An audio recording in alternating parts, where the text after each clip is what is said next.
सावंतवाडी तालुक्यातील आसगाव नंतर वेंगुर्ला तालुक्यात आसोली न्हैचाड परिसरात मायनिंगसाठी माती परीक्षण होत असल्याचा आरोप करत ग्रामस्थांनी माती परीक्षण रोखलं।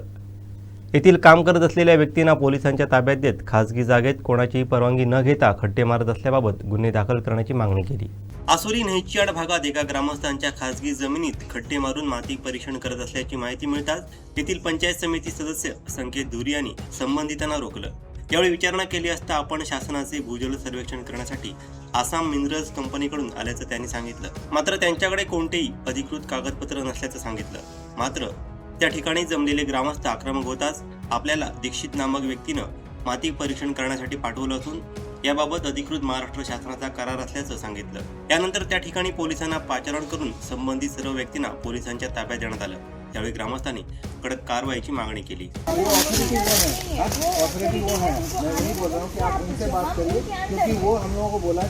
अगर आपका कुछ अलग से कुछ रहेगा बाबा की कुछ नेचर के बारे में आप कुछ कर रहे हो क्या रहे, हमें उसका इश्यू नहीं है।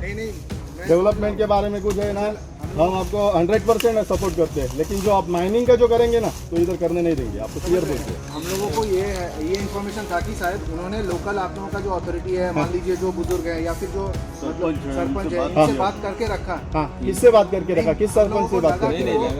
हाँ, उनको बात करना चाहिए था। ओके समझ रहे हैं, मतलब हम लोग जहाँ जाते हैं वहाँ पे कोई तो रहेगा जो अपना आपके साथ जो बात गलत करेगा, बात है इसको हम सपोर्ट नहीं ये गलत बात करेंगे। है ना। हमारा जो है उनने क्या बोला है मेरे को, खाली पानी का पानी जो वो जो आप डोंगर बात से कर रहे आता थे, है, बाद में जो हाँ आप वो बात कर बोले। रहे थे। अच्छा, अभी इधर आए तो तुम खड्डा बोल। वही हम लोगों को बोला ना कि आप लोग इधर आओ। ये तो गलती हम से है लोगों ना। को ये लगा कि आप लोग भी थोड़ा समझिए, आप लोग भी तो अभी आपसे बहुत तो कुछ ज्यादा हम लोग कोई गलत काम नहीं कर रहे हैं। गलत काम करेंगे। आप इधर से हो तो बोलिए। मैं आसाम मिनरल से आया हूँ, आसाम मिनरल।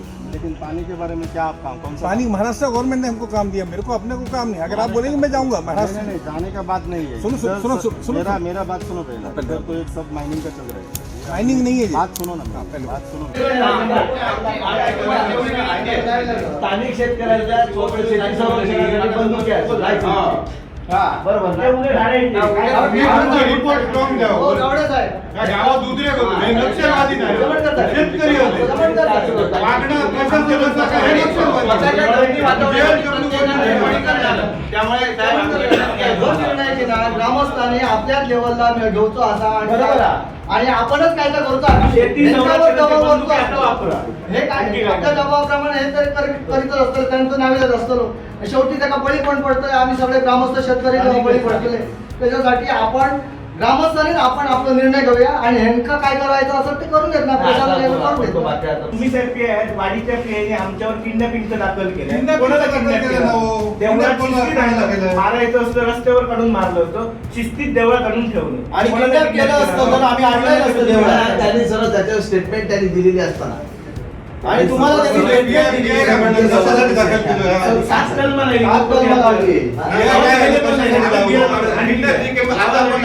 ते आपल्या बागेमध्ये काजू कलम लावत असताना 6-7 माणसं विचार घेऊन ते किडनॅप करू गेले। तर हे जे मशिनरी वगैरे घेऊन तिकडे असत 2 दगड घेतलं, कारण यांच्या माझा विश्वास आहे ना, गावाच्या माणूस मला फटा समजूचे नाही एवढा, आणि ते सुद्धा स्वतः ग्रामपंचायत मध्ये होऊन गेले सगळे। ते बोलले तुमचं नाव सांगतात की असं म्हणतात 2 दगड घेतलंय. म्हटलं एवढाच सांगा, तुम्हाला परमिशन कोण दिली? ग्रामपंचायती सरपंचाने पहिलाच एकदा सांगा बदला नक्की दिली काय, नाही तर माझा रिसॉर्ट पण डोके पुढे मारून डोका फोडून टाकतलं सरपंच. तुमका कोण माहिती आहे काय? मग तुम्ही कसे काय सांगता सरपंच दिली? सरपंच मी म्हटला उठले मशिनरी घेऊन चालू पडले, विचारायला अविनाश पाटील यांच्या जमिनीमध्ये त्या ठिकाणी ते खड्डा काढून त्या ठिकाणची माती नेत आहेत। त्यानंतर त्या ठिकाणी ग्रामस्थांनी रोखलं, त्यांना विचारणं झालं की तुमच्याकडे कोणती कागद समस्या, संकेत धुरी यांनी सगळं विस्तृत सांगितलेलंच आहे। त्यांनी सगळ्या प्रकारचं आमच्याकडे परमिशन आहे, आम्ही तुम्हाला गाडी कागद दाखवतो, गाडीमध्ये कागद आहे असं सांगितल्यानंतर आम्ही त्या ठिकाणी पोचल्यानंतर त्यांना मी स्पष्ट विचारलं की तुम्हाला या ठिकाणी कोणी पाठवलं, तुम्ही कोणत्या कामासाठी आलेला आहात याचं स्पष्टीकरण द्या। परंतु त्यांनी प्रत्येक म्हणजे तुम्ही येताय या ठिकाणी आणि खोटी माहिती का देताय, तुम्ही मायनिंगकडून कंपनीकडून तुम्ही आलाय हे स्पष्ट याच्यामध्ये दिसतं। त्यांना सांगितलं, मग त्यांच्यावर जेव्हा दबाव आला त्यांच्याशी अगदी वरच्या आवाजात ज्यावेळी बोललो त्यावेळी त्यांनी मला सांगितलं की आम्हाला मायनिंग कंपनीकडून दीक्षित म्हणून ह्या व्यक्तीने आम्हाला या ठिकाणी पाठवलेलं आहे। मग ते मला तुम्हाला मी PDF त्या ठिकाणी रेंज नेटवर्क कमी असल्यामुळे त्या ठिकाणी त्यांची फाईल ओपन होत नव्हती, पण आता वेंगुर्ला आल्यानंतर त्या ठिकाणी जी फाईल ओपन झाली आहे त्याच्यामध्ये मी तुम्हाला याच्यामध्ये वाचून दाखवतो. त्यांनी त्यांना कोणता करार केला, नोटरी केल्या आणि त्याच्यामध्ये त्यांना कोणते राईट्स अधिकार दिलेत, म्हणजे ते का दिलेत हे तुम्हाला सांगतो. हा महाराष्ट्र शासनाने दिलेला खनिज शोध प्रोस्पेक्टिंग कंपोजिट लायसन परवाना आहे. हा परवाना Assam mineral development corporation limited AMDC या कंपनीला देण्यात आला आहे. परवान्याचा उद्देश निकेल कंसामध्ये NI, क्रोमियम कंसामध्ये CR, कोबाल्ट कंसामध्ये CO आणि संबंधित खजिनांचा शोध घेणे हा आहे. परवान्याचा कालावधी 3 वर्षाचा आहे. शोध कार्याचे क्षेत्र सिंधुदुर्ग जिल्ह्यातील वडखोल, आसोली आसपासची गाव आहे. म्हणजे पुढचं तुम्हाला लक्षात आलं असेल काय परिस्थिती आहे ती. शोधकार्य त्यानंतर कंपनीचे सर्व लागू कायदे पाळणे, रॉयल्टी व इतर शुल्क भरणे, पर्यावरणाचे संरक्षण करणे आणि नुकसान भरपाईच्या नियमांचे पालन करणे आवश्यक आहे. वाद उद्भवल्यास त्याबद्दल सिंधुदुर्ग येथील न्यायालयांना अधिकार राहील. दस्तऐवजावर संबंधित अधिकारी, साक्षीदार, नोटरी यांच्या स्वाक्षरी व शिक्के आहे. म्हणजे हे काय केलं, नागपूरहून ह्यांना त्या ठिकाणी पाठवण्यात आलेलं आहे. आणि पुन्हा म्हणजे खनिजाचा शोध तुम्ही एवढ्या ह्या आसगावमध्ये परवा दिवशी एवढा मोठा गंभीर प्रकार घडला, त्या ठिकाणी ड्रोन सर्वे करायला आले, त्यांना तंबी देऊनही त्यांना एका राजकीय पक्षाच्या किंवा जिल्ह्याच्या एका बँकेच्या असणाऱ्या पदाधिकारी त्या ठिकाणी त्यांना पुन्हा पाठवलं आणि त्या ठिकाणी जनक्षोभ उसळला. त्याच्यावरती जी काय प्रतिक्रिया जनतेकडून त्यावेळी मिळाली, जो काय प्रसाद मिळाला असं बोलूया, तर त्यावेळी त्याच्यावरती आमच्यावरती ठिकाणावरती गुन्हे दाखल केले. आजही प्रकार तोच झाला असता. पोलिसांचं म्हणणं आहे की तुम्ही असा प्रकार करू नका, जनक्षोभ करू नका, त्यांना तुम्ही आमच्या ताब्यात द्या. म्हणजे शेवटी काय होतं, पुन्हा काय होतं की असे लोक येणार या ठिकाणी असे प्रकार करणार आणि ते मायनिंग संदर्भातच येत आहेत. आज आसोली गावाला म्हणजे हा आसाम मायनिंग कंपनीला याच्यामुळे असं होतं, JSW कंपनीला आसगाव आसोलीपर्यंत तो भाग दिला आहे. मग आसोली वडखोल हा जो भाग आहे, अणसूर पाल वगैरे हे भाग, जो नैचाड हे जे भाग आहेत हे आसाम कंपनीला दिले आहेत. म्हणजे या ठिकाणी त्यांचं उत्खननाचं म्हणजे ही काय रेडीपासून अगदी त्या आमच्या वेंगुर्ला तालुक्यातील मालवणच्या बॉर्डरपर्यंत तुम्ही सगळं काय मायनिंगच करणार. केळूसमध्ये बॉक्साईड आहे, उद्या त्या ठिकाणी तुम्ही जाणार आहोत. म्हणजे असे जर प्रकार होत राहिले तर हे गंभीर आहेत. त्यामुळे हा जनक्षोभ नैचाडमध्ये हा जो काय प्रकार झाला त्याच्याकडे सगळी चौकशी केल्यानंतर त्यांनी जे काय सत्य ज्यावेळी त्यांच्याशी आम्ही ज्या भाषेमध्ये बोललो, ज्या प्रकारे त्यांना उत्तरं त्यांच्याकडे मिळत होती ती उत्तरं घेतली. त्यानंतर पुन्हा एकदा असं दिसून आलेलं आहे की ह्यांना या ठिकाणी हे मायनिंगसाठी येत आहेत आणि ह्याच्या मागे स्थानिक म्हणजे या जिल्ह्यातीलच लोक त्यांना पाठीशी आहेत. त्याच्यामुळे एवढे डेअरिंग करतायत. त्यांनी ट्रेसपास म्हणजे बेकायदेशीर जमिनीमध्ये तुम्ही शेतकऱ्यांच्या घुसून त्या ठिकाणी तुम्ही त्या क्रिमिनल ट्रेसपास केलेला आहे. त्याच्यामुळे 329 त्यांना परवानगी लावा, कारण तुम्ही बेकायदेशीर आमच्या जमिनीत घुसलेला आहात. त्याच्यात 441, 447 IPC ही कलमं लावा, कलम 324 BNS 427 लावा. माती म्हणजे त्या ठिकाणची माती तुम्ही उत्खनन केली, तुम्ही त्या ठिकाणी माती उत्खनन केल्यामुळे तुम्ही ती चोरून नेऊन घेण्याचा प्रयत्न होता. 329, 303 लागलं पाहिजे अशी आमची मागणी आहे. त्यासाठी ग्रामस्थ, त्यासाठी जिल्हा पंचक्रोशीतील म्हणजे ही संपूर्णपणे मायनिंग विरोधी जी काय आमची समिती आहे त्या त्याच्यातले सगळे लोक या ठिकाणी आले. त्याच्या ठिकाणी आणि अशा प्रकारची पोलिसांकडे मागणी केली, त्यांच्यावरती गुन्हा दाखल झाला पाहिजे. जिल्ह्यामध्ये यांनी पुन्हा पाऊल ठेवता कामा नये अशी त्यांना धडकी भरली पाहिजे. आणि भविष्यात पुन्हा जर अशी लोक आली तर त्यांना सांगतो तुम्हाला जे पायावर येतील ते पुन्हा ते आपल्या पायावरती जाणार नाहीत. एवढं आम्ही आता प्रशासनालाही आम्ही पुन्हा सांगत आहोत. आणि हे प्रकार भविष्यामध्ये हे होणार आहेत. त्याच्यामुळे या जिल्ह्यामध्ये मायनिंगसाठी कोणी या जिल्ह्यामध्ये पाऊल ठेवू नये आणि तसा प्रकारचा पोलिसांनी रिपोर्टही पाठवा. जनक्षोभ झालेला आहे, जनक्षोभ वाढलेला आहे. त्याच्यामुळे ही लोक पुन्हा मायनिंग संदर्भात दोघं त्यात कुठेही जरी अशी आढळून आली त्याच्यामध्ये चुकून जर कोण बिचारा आपली बोरवेल मारण्यासाठी कोणी आलं त्या ठिकाणी जर बिचारा तो तपास करत असेल तर त्या ठिकाणी त्यांनाही त्याचा धोका उद्भवू शकतो. त्याच्या नाहक कुणाचेही बळी जाऊ शकता, मारहाण होऊ शकते. त्यामुळे राज्य सरकारने जिल्ह्याने याची दखल घेऊन हे सगळे प्रकार या आमच्या मायनिंगसाठी जरी असेल तर हे सगळे प्रकार थांबावे अशा प्रकारची मागणी सर्व लोकांनी केली. त्याच्यामध्ये या गावातले आमचे सरपंच, आरोली सरपंच, आसोली सरपंच, पंचायत समिती सदस्य, आमचे संकेतपुरी सगळेजण या ठिकाणी ग्रामपंचायत सदस्य, आमचे सभापती साहेब आम्हाला पाठिंबा देण्यासाठी, लोकांना पाठिंबा देण्यासाठी या ठिकाणी आलेले आहेत. आसगाव मायनिंग संदर्भात यापूर्वी आम्ही आणि आमच्या पक्षाने भूमिका आमची जाहीर केलेली आहे. जवळपास 1-1.5 महिन्यापूर्वी याबाबत आम्ही आमची भूमिका स्पष्ट केली होती. कोकण असा भाग आहे, हा निसर्ग संपन्न भाग आहे. या भागात ज्यावेळी कोकणाच्या मुळावर घाव येईल त्यावेळी आम्ही सगळे कोकणवाले आहोत. आम्ही सगळे एक आहोत.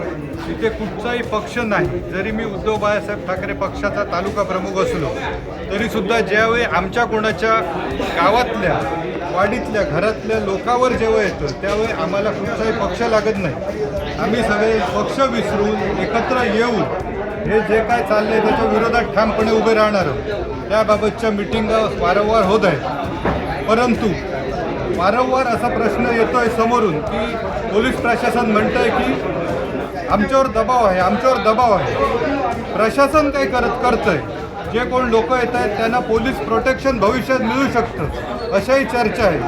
दर दिवशी नवीन गावामध्ये मायनिंगचं लिस्ट टाकलं जातं.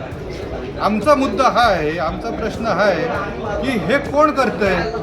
मायनिंगबाबत सपोर्ट, मायनिंगच्या विषयात जे मायनिंग लोकांना किंवा प्रशासनावर दबाव आहे किंवा मागे जे काही गुन्हे दाखल आता केले आहेत आमच्या सचिनवर असेल किंवा ह्या लोकांवर अक्षरशः अपहरणाचे गुन्हे दाखल केले व हे गुन्हे दाखल करण्यासाठी कोणाचा दबाव आहे. प्रशासनाचा दबाव आहे की प्रशासन चालवणाऱ्या सरकारचा दबाव आहे. कारण कुठचंही प्रशासन डायरेक्ट निर्णय घेत नाही.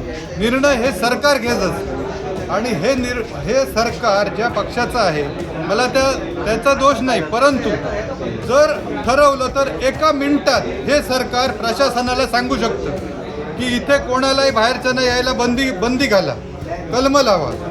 गावातील किंवा इतर बाहेरचे लोक, मायनिंग सदृश्य जे लोक गावामध्ये प्रवेश करतील सर्वेक्षण करण्यासाठी त्यांना तात्काळ उचला असं सरकार ठाम आदेश काढू शकतं. हे एका मिनिटाचं काम आहे. परंतु ही भूमिका सरकारने ठाम घेण्याची गरज आहे. आज ह्या गावात किंवा ह्या क्षेत्रामध्ये 9 गावात 10 गावात वेगवेगळ्या पक्षाचे सरकारमधले सुद्धा बरेचसे सरपंच आहेत. ते सरपंच ठाम आहेत आम्ही गावाच्या बाजूने उभे राहणार. पण कुठेतरी त्याची सुद्धा गोची होताना याची काळजी त्यांच्या नेत्याने घ्यायला पाहिजे आणि ती घेण्यासाठी त्या नेत्यांनी ठाम आदेश काढायला पाहिजे शासनाला की बाहेरचे लोक कोण मायनिंगवाले दिसले तर तात्काळ त्यांना अटक करा.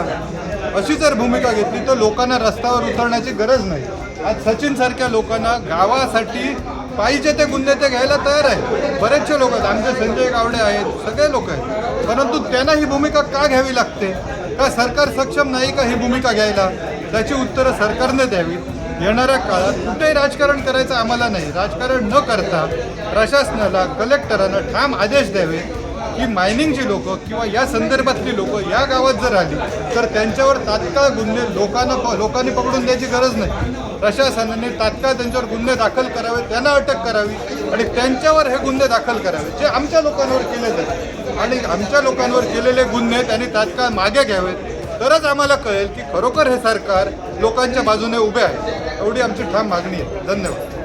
मी शिरोडा येथे जात असताना मला अविनाश पाटील या माझ्या ग्रामस्थाचा मला फोन आल्यानंतर त्यांनी मला सांगितलं जी वस्तुस्थिती घडली ती की 6 ते 7 माणसं आमच्या जो सड्यावर जाणारा रस्ता आहे त्या ठिकाणी जाऊन ते त्या ठिकाणी ते गेले होते आणि त्यानंतर त्या ठिकाणी ते खोदाई करायला लागले. त्यावेळी मला त्याने परत फोन केला आणि त्याने सांगितले की ही अशी परिस्थिती आहे. ते म्हणत आहेत की या ठिकाणी आपण भूवैज्ञानिक म्हणजे पाण्याचा सर्वे करण्यासाठी या ठिकाणी आलो आहे. तर मी जाऊन प्रत्यक्ष त्या ठिकाणी त्यांच्याशी चर्चा केली. तर चर्चांती ते म्हणायला लागले की या ठिकाणी आम्ही भूवैज्ञानिकांनी आम्हाला या ठिकाणी पाठवलं. तर मी म्हटलं ठीक आहे, तुम्हाला भूवैज्ञानिकांनी जर या ठिकाणी पाठवलं तर तुम्ही मला तसं लिगल डॉक्युमेंट्स द्या म्हणजे आम्हाला पण समजेल की तुम्ही या ठिकाणी ह्याच नेमक्या कामासाठी आला आहात. तर ते बोलले की ठीक आहे, आपण गाडीकडे जाऊया, माझ्याकडे डॉक्युमेंट्स आहेत, आपण तुम्हाला डॉक्युमेंट्स देतो. पण ज्यावेळी आपण गाडीकडे गेलो त्यावेळी त्या ठिकाणी त्यांच्याकडे डॉक्युमेंट्स अवेलेबल नाही किंवा अन्य कुठचीही गोष्ट नाही. तर ते मग म्हणायला लागले की आम्ही आनंद स्टे व वेंगुर्ला येथे राहायला आहोत, त्या ठिकाणी माझी फाईल आहे ती मी आणून देतो. पण आम्ही ते पण मान्य केलं. आम्ही त्यांना सांगितलं ठीक आहे, तुम्ही जाऊन 10 ते 15 मिनिटात ती फाईल घेऊन या. तर त्यानंतर ते त्या ठिकाणी जाऊन आले. पण त्यानंतर त्यांच्याकडे फाईल पण नव्हती ना अजून दुसरं कुठचं डॉक्युमेंट्स नव्हतं. तर त्याच्यानंतर मग आम्ही सगळ्या ग्रामस्थांना त्या ठिकाणी एकत्र केलं. मग ग्रामस्थांचा त्या ठिकाणी जनआक्रोश झाला. त्यानंतर आम्ही जे मायनिंगचे जी समिती आहे त्या समितीला म्हणजे त्या ग्रुपवर आम्ही मेसेज केला. मग त्या ठिकाणी सगळे ग्रामस्थ जमा झाले आणि त्याच्यानंतर हा जो विषय घडला तो म्हणजे आम्हाला लक्षात आला की हा नेमका विषय हा मायनिंग विषयीचा होता. तर त्याच्यानंतर मग जिल्हा परिषद सदस्य, त्या ठिकाणचे लोकप्रतिनिधी, ग्रामस्थ मोठ्या संख्येने जमा झालेत. हा एवढा विषय त्या ठिकाणी घडला आणि त्या चर्चेअंती आमचा विषय मायनिंग संदर्भातच होता हे त्या ठिकाणी आम्हाला दिसून आलं.